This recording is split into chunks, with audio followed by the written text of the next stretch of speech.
ɓiɓɓe fulɓe andu diine maɗa fedde heblo sukaɓe afrique takkusana yoni tocciloña hoore fonde ɓoki jawe babaɓe ɓogge kay haydi sere kunda bafata kon waktu yoni ha to ñoromago kame jombo ko ene jeeya e gardidi kabruji men bato jagorɗe hanki hoorejo leydi sénégal erima wonande landaji leydi sénégal ne mbawata addude jaam timmuɗo caggal teskede politique e nder leydi sénégal ne heewi kareli to leydi mauritanie ɓoyata laamu leydi mauritanie ma ummin projet mawɗo no fewi ko fati banggue fibre optique taw ganduɗa ko ñande nogas e jeetati nduɗo hen lewru to leydi mali teskama fiyoɓe mburu e ɓen yeeyoɓe mburu kala natannoɓe hofgo juuɗe mumen caggal nde jinno yeyde loocol buuɗi capanɗe jeegom laamu ngu jaɓano ɓe dartini hofgo mabɓe to guine konakiri yaadiɓe alpha konde kame landa muɗum mbati hanki erima laamu hesungu nde wawata yaafade alpha konde ɗaccite yalta e cuuɗi niɓɓi to leydi gambi adama baro joƴƴini hande ɗereji mum ko ñalawma janggo happo gasatama en ketto hen musidɗo men koddanene abouba kabruji men manawena toon to côte d'ivoire kame Ghana ha to burkina faso centrafrique rd congo algérie kame maroc fayma toon to nigéria musidɓe tedduɓe wotto gonɗe joni jañoɗena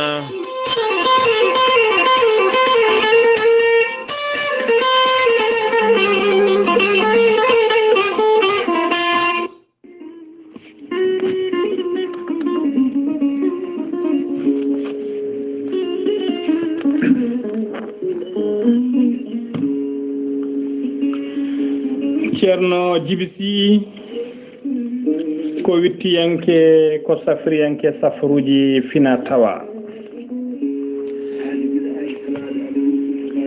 ceerno Djiby Sy ne safra rafiji kewɗi ɗi jiida cirol omo safra kista fibrom dogan sita rewɓe ronkuɓe sowade e rewɓe dartoraɓe kala ceerno Djiby Sy ne safra worɓe ustoraɓe goragu e worɓe ɓe ndiyam mumen moƴƴani ceerno Djiby Sy ko bawɗo listihara so waddima listihara cikkata mataw ko nder ɓerde ma woni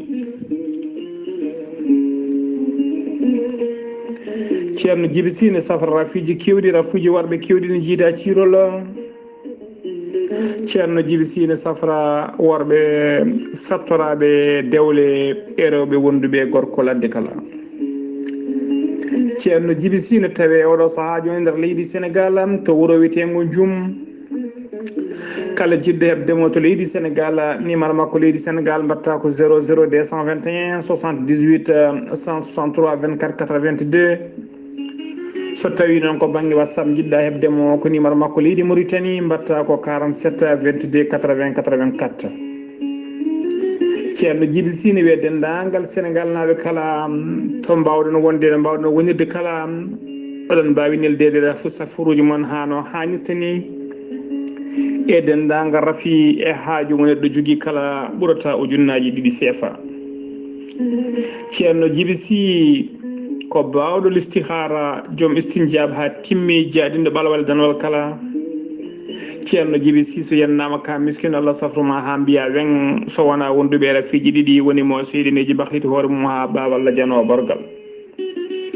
ceerno Djiby Sy ne tawi oɗo saaha joni jillumo nder leydi sénégal omo jogui leɗɗe pewnaɗe ha fewi bawɗe neldede kala leydi e kala continent omo jogui usula e pegge pewnaɗe ha fewi ittoji dabruji e ɓeydoji arsigaji ceerno Djiby Sy base mum ne gollo e nder Nouakchott lamrugo leydi Mauritanie te legal bitegal nettek ene tawe ɗon miñi ko ene wiye Alassane Sy numéro téléphone mum ko 32 62 04 99 ceerno Djiby Sy ko laaɓɗo reedum ala ɗo woni newiɗo sanne sanne mbadden dando faade makko maître Adama Baldé ko guimɗiyanke ko safriyanke safruji fina tawa maître Adama Baldé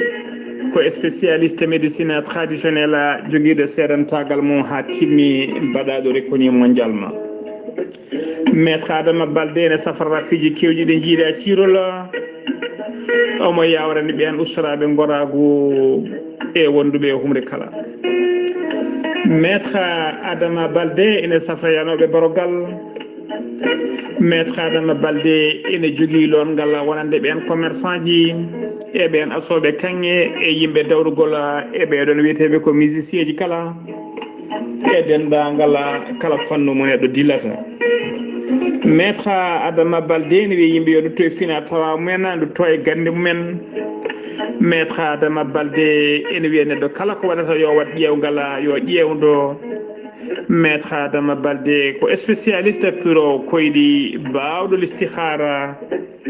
Maître Adama Baldé ene tawe oɗo saaha joni nder Mbacké caggal nde waɗi tour du Sénégal. Omo tawe nder Mbacké to legal biyetegal Mbacké Dembo. To Mbacké Dembo sara daral baali kala mo namdiɗa galle Maître Adama Baldé ma addi ha jettula. So tawi kadi ko yiɗɓe hebdemo to banggue téléphone bureauji makko mbatta ko 33 976 12 00. So tawi ko numéro ji makko téléphone mbatta ko 77 351 77 23 walla mbaɗa 77 454 27 09. Maître Adama Baldé ene yawrani ɓen weddaɓe korte wonduɓe dabaruji ɓe arsigaji mumen uddi e ɓen ronkuɓe hebde kayitaji. Maître Adama Baldé ene wiya neɗɗo kala kene naata yo yurno. Maître Adama Baldé ene yawrani ɓen worɓe ronkuɓe musidɓe tedduɓe yitade koye mumen e dewle e ɓen rewɓe kadi ronkuɓe yitade koye mumen e dewle kala omo wawi safrude jomumen hano hannirta ni. Maître Adama Baldé komo Allah luɓiri hande gandal mbadden dando faade makko. Maître Adama Baldé sa yiɗi jokkodirde makko mbatta ko 77 994 73 83 jeya koye numéro ji makko. Kettode kaburuji mon e demgal pulaar Afrique, Asie,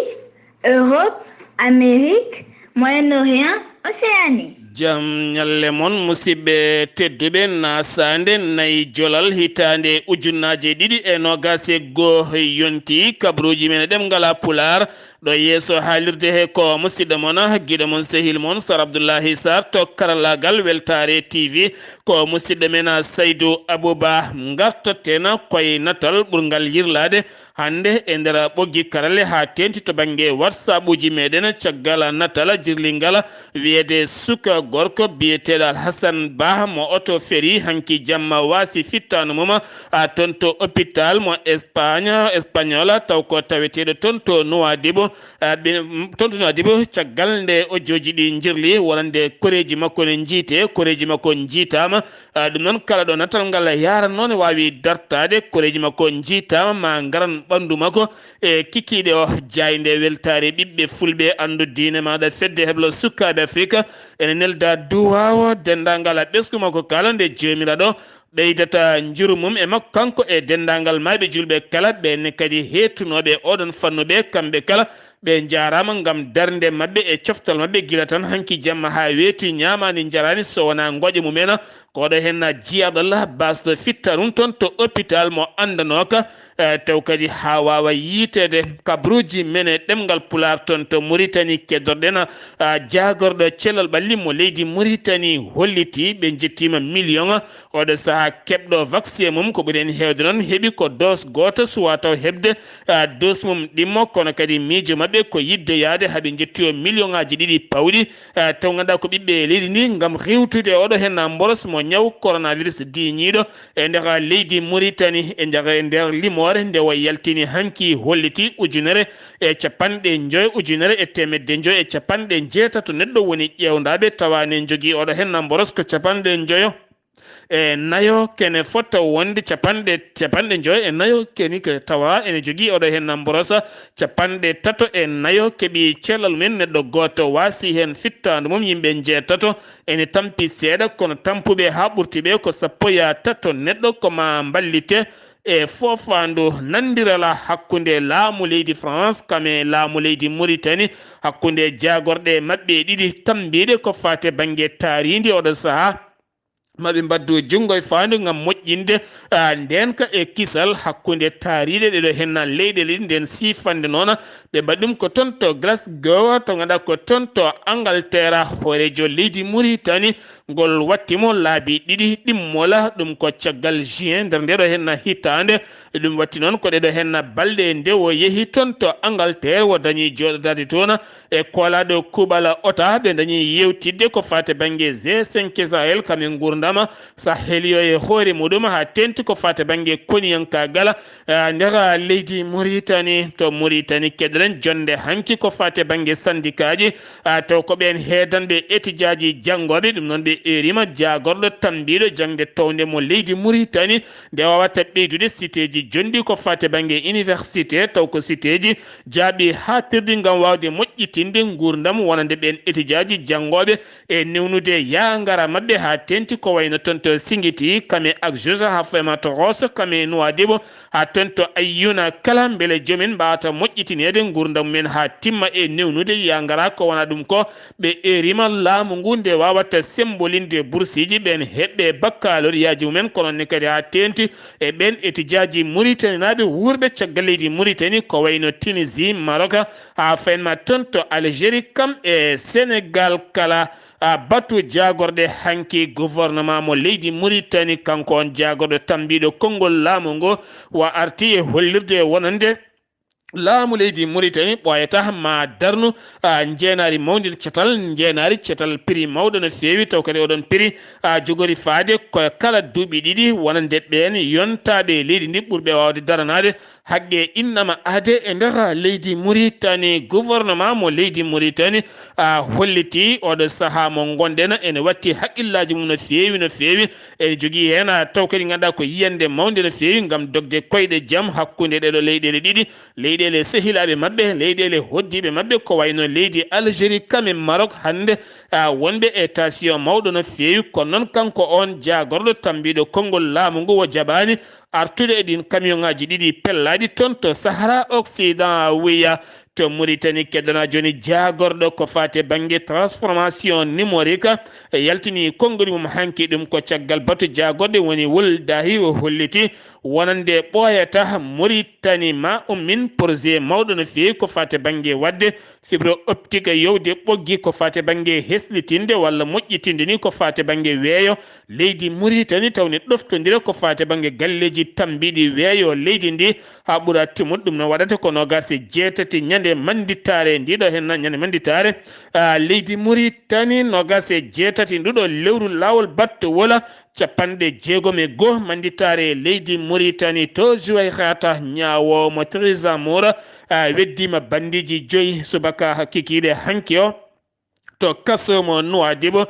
jeyi sababu noon ko caggal nde ɓe nanga hecci hanki o ɓe tuma kamɓe jooɓi fittandu suka gorko biyeteɗo Ousmane Wuldu Al Seybani mo ganduɗa tawa kene fiya laaɓi e ɓernde ne wasi fittandu mum caggal nde ñawo hettiɓe ha gasi kamɓe kala weddiɓe e nder suudu niɓɓuru gam tumde ko kamɓe mbaɗi ngal ɗon baɗal hanki jamma o ɓe mbaali jamma ɓe gadiɗo to kaso mo Nouadhibou Sengiwi to leydi Mauritanie koto Sénégal paɗena to leydi Sénégal hoorejo leydi ndi Macky Sall erima hanki batu jagorde oɗo saha mo goni jagorɗo tambiɗo cellal ɓalli leydi ndi nde umminta campagne mawɗo no feewi ko fate banggue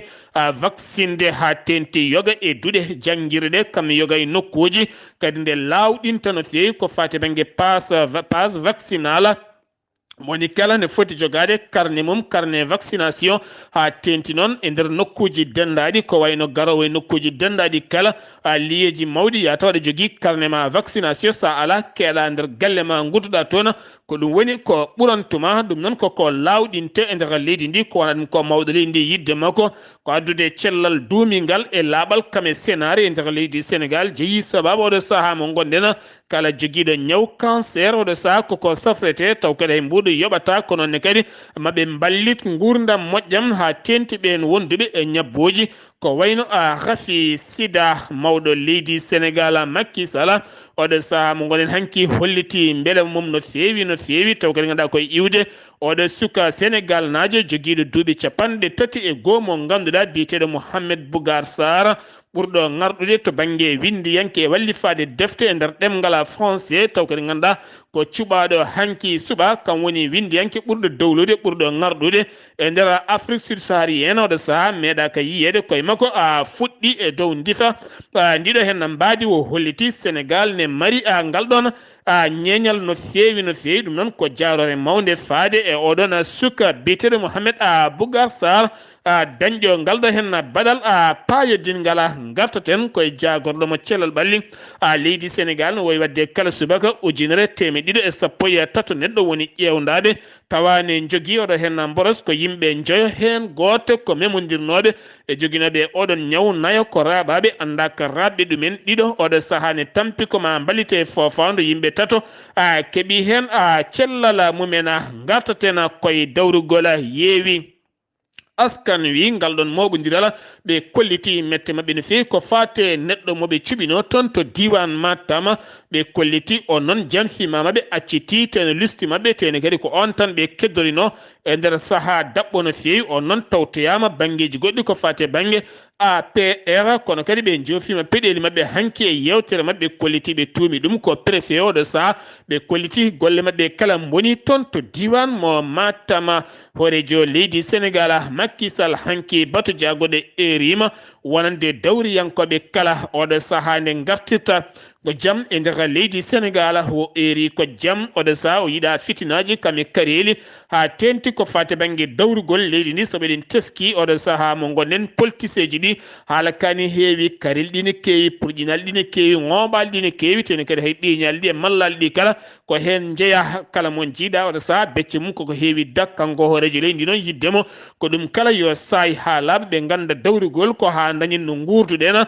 kono wona ha karmodiren walla ni ha gañodiren ko konguɗi mawɗo leydi Sénégal ko wona ɗum ko hanki kikiɗe candidat ji kewɗi dañi joƴƴinde listuji mumen déppoji mumen ɗum ko caggal nde rokkano happu hanki pecce jamma ko nden fonno dartade gam heɓanade ko fate banggue sumgoji hitande 2022 wonata ko 22 lewru janvier e nder ndeɗon hitande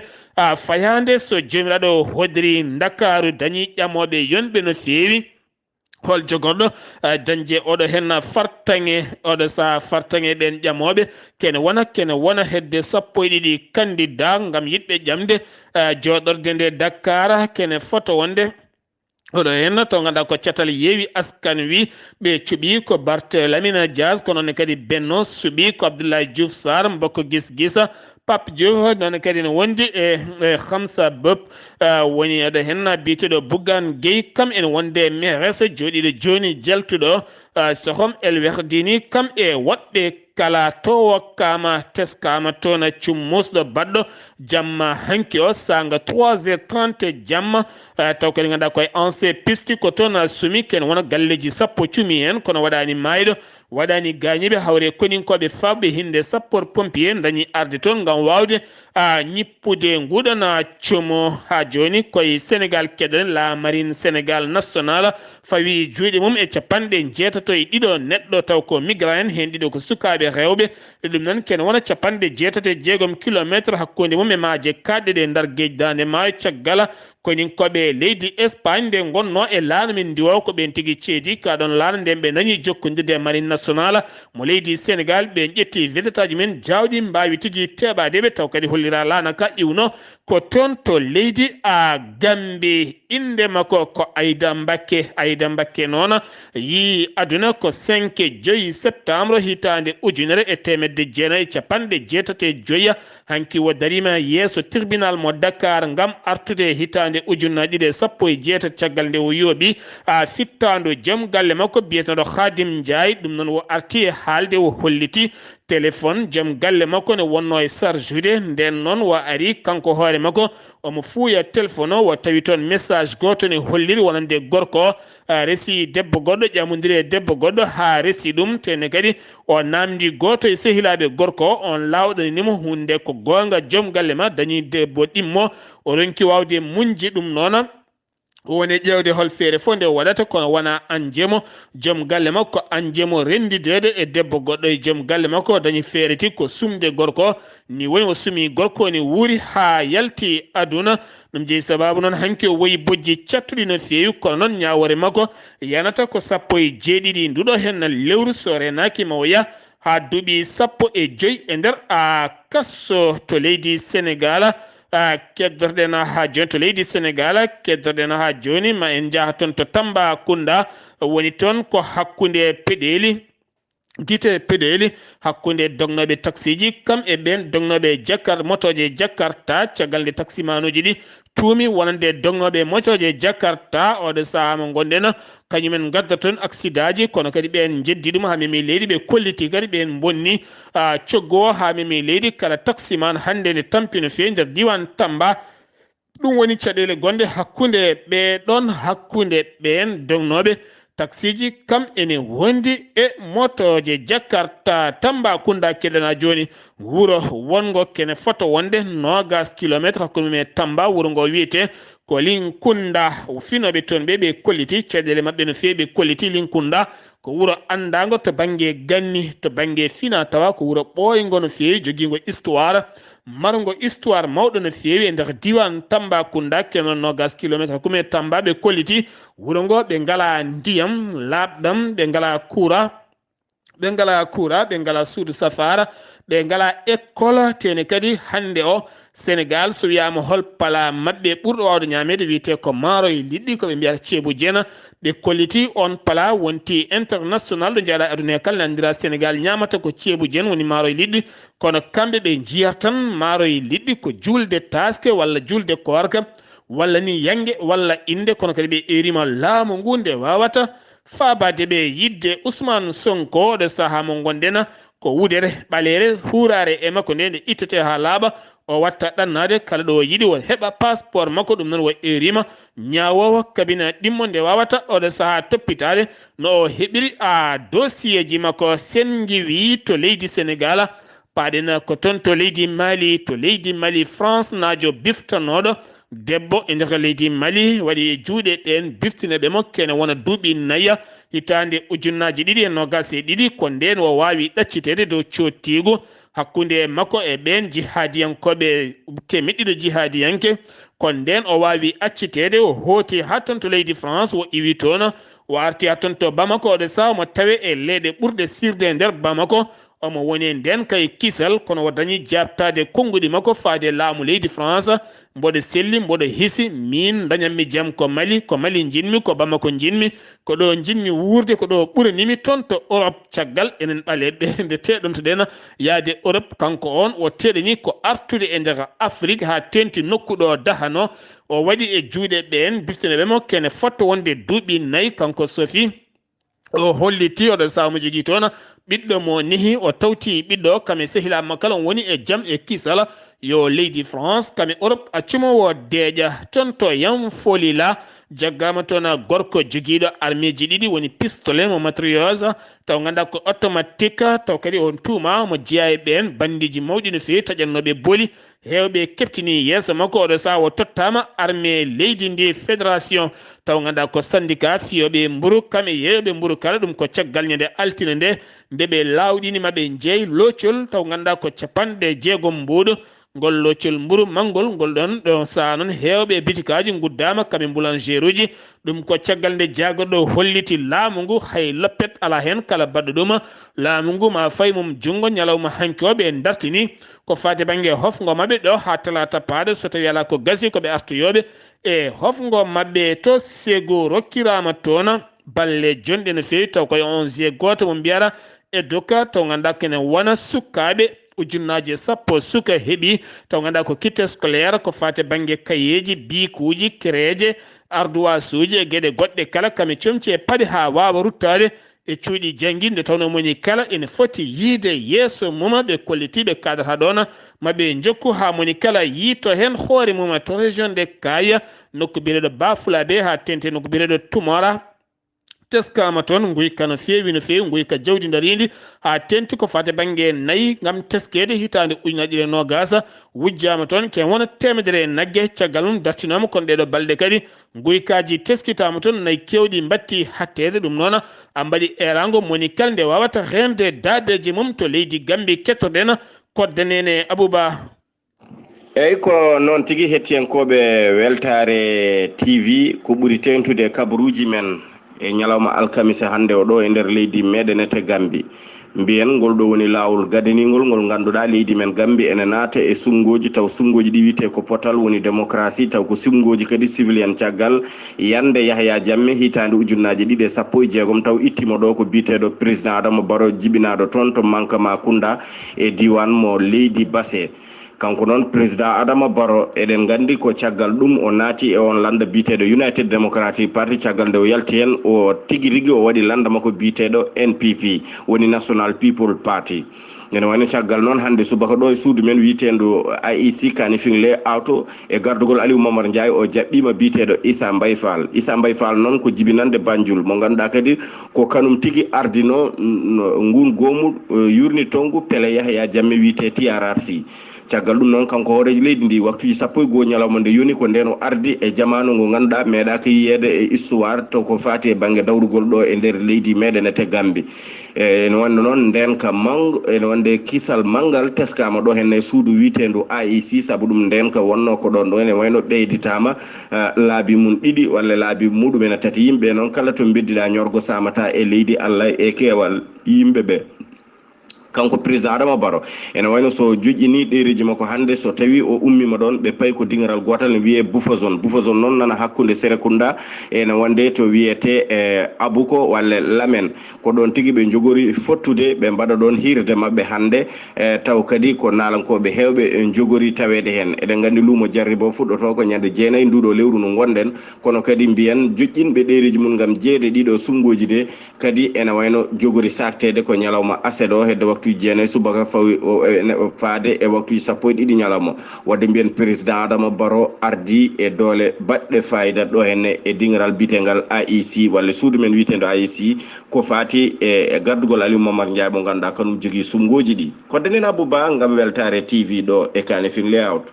koddanene Abouba ñalawma hande o ko nayi décembre lewru woturu heddi e sumgoji toon to leydi Gambie ñalawma janggo gasata ha laaɓa ko fate banggue ñalawma happumoɓe dokkono 3 ha 5 novembre eɓe joƴƴin ɗereji mabɓe ken wona nogas e jeegom candidat ne tijja ma joƴƴinoy ɗereji mum no mbiɗa ni Adama Barrow joƴƴini hande ɗereji mum ko wona ɗum ko biyeteɗo Aliou Sow kañumne ko gembiɗo oɗo saaha gam ƴamde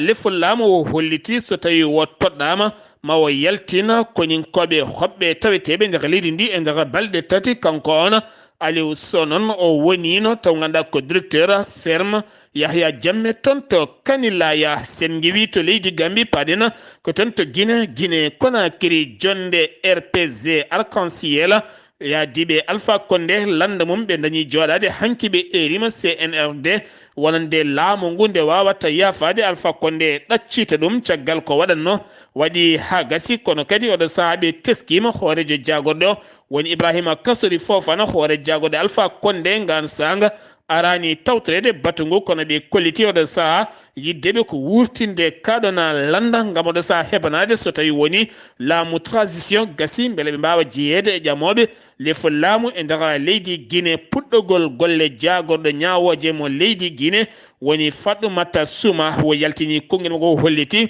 waɗimo ɗon ko ndenka e kisal ɓiɓɓe leydi ndi kala ma fondu ɓiɓɓe leydi ndi kala ha tenti ko fati e banggue ñawoje leydi ndi to Côte d'Ivoire porte parole gouvernement a leydi ndi hanki yaltini konngoli ɗum ko caggal yaadiɓe belegude hewɓe nde kolliti wonande laamu leydi Côte d'Ivoire jaɓani rokkude belegude passeport beele wawa artude leydi ndi o holliti wonande oɗon biteɗo belegude ko citoyen comme citoyen ji ɗi kala ɗum noon oɗo saaha dossier ji makko waɗi déposé woni koye ƴeewede so tawi tan parima o heɓa kayitaji makko siftinde on kanko on belegude kanko e lora bagbo kala nanguideno kanko ne o ɗaccitano ko 31 lewru mars toon demi hitande ujunnaje ɗiɗi e nogas e goho toon to CPI taweteɗo hande toon to Hollande sen ngiwi to Côte d'Ivoire paɗen ko ton to Ghana jagorɗo leydi Ghana holli wal men cikko hoorejo leydi Ghana biyeteɗo Mohammeda Buwa Miya holliti wonande fuɗɗata ko nogas e ɗiɗi hitande ujunaji nogas e ɗiɗi hakkunde hitande ko nden ɓe nannata ngal ɗo kuulal wonande hanti kala ɓiɗɗo gananaji jibinaɗo ma heɓ kayit mum taw ko mbiyata carte électronique ma heɓ kartal taw kartal ngal ne waɗi hen numéro mum mawnide heena on numéro wonata numéro carte makko d'identité e carte makko passeport kala ɗum woni ko yadata e makko ngam wawde newnande ɓiɓɓe leydi ndi ha keɓa kayitaji ngam wawde newnande ɓiɓɓe leydi ndi e gurdam mumen kala to Burkina Faso wonande communauté julɓe taweteɓe toon ha tente tijani enkoɓe oɗo saaha ne jogui sunare mawde no fewi ɗum ko caggal jaltugol aduna mbiyeteɗo Cheikh Aboubacry Mayiga taw ganduɗa ko woni imam juma mawɗo mo rahmatullahi e wiide hoorejo leydi Burkina Faso woni rok Markilsia Kaboré kanko on Cheikh Aboubacry jaltuɗo aduna o kanko hollitama o waɗi jangde makko ko toon to Nour noon ene tawe kerol hakkunde leydi Mali kame leydi Mauritanie waɗi toon ken wona duuɓi 12 jangde Qur'ana kame sare hitande 1983 o fayi toon to Arabie Saoudi waɗi toon duuɓi 4 gam ɓeydoyde gandal makko nden noon o arti hitande 1987 hawre jinanma gorko yalti aduna nden wo lomti ɗum kankone ko hanki jamma o yalti aduna eɗen nelde duwaw dendagal julɓe kala ha tente dendagal umma islamique Burkina naɓe kala ha tente tijaniyankoɓe Burkina taweteɓe toon to leydi Burkina Faso to Centrafrique sappo laafaji mbulaji jaaɓe toon to Égypte fellanoɓe sara résidence galle lamorgo ngo galle lamorgo ngo yaltini kayitola ɓe kolliti ɓe jogonoki armeji ɓe jinno fotade ko sara résidence ɗo hawre ɓeena garde président en gulle mabɓe kuure e condi ha gañi hen sappo suka debbo goto jarowo duuɓi 16 jahannoɗo haaji mum kam tigui wasi hen fittande mum to RDC Congo hanki piyanɗe gulɗe jaw ɗum waɗi ko waɗi toon to Nord Kivu toon to Bukavu jafoɗon taw kadi ganduɗa koye pelle rebelle en hakkude armée leydi ndi pelle rebelle ɓe mayi kamɓene ɓen joguitiɓe armée ji ɓe jinno ko arde fabade yimɓe mabɓe jagganoɓe yontere yawtude ne udda taw uddiɗum men ko armée leydi Congo Algérie tuumi Maroc kam tigui bombi wonande camion ngaji mum ɗiɗi fanoji toon to Mauritanie ne julni marchandise ha tato mbasi en pittali mumen kan haalno mawni no fewi kono Rabat jaɓani taw jabtade en gam hollirde ɗon ɗo camion ngaji ɗi ndewi ɗo wona ni Algérie kadi wona lawol faade leydi Mauritanie ko wayno bir lahu ko wona ɗum ko oɗo saaha noon Maroc jabtima e ɗerwol gam wiide kañuma so tawi leydi Algérie yiiɗi e mum ko guerre kañum tawata ɗum e haare hay seeɗa to Nigéria 150 taw ganduɗa ko juukinoɓe toon to Libi kañumen garti hanki jamma toon to Abuja lamorgo leydi Nigéria hen nogas e nayo ko sukaɓe hen 12 ko tigguyon tokoson heddiɓe ko mawɓe kono kadi ɓe garti koye dow weluya mabɓe e ballal cetal tammingal ko fati banggue hoɓɓe dogɓe e nder windorde kala musidɓe tedduɓe ɗum ɗo hen wonno kabruji garanɗen kikiɗe hande o ɗo yeeso haalirde he ko musidɗo moon guiɗo mon sehil moon Sor Abdoullahi Sarr ketkima alaki jaam yo jaam Allah hiranen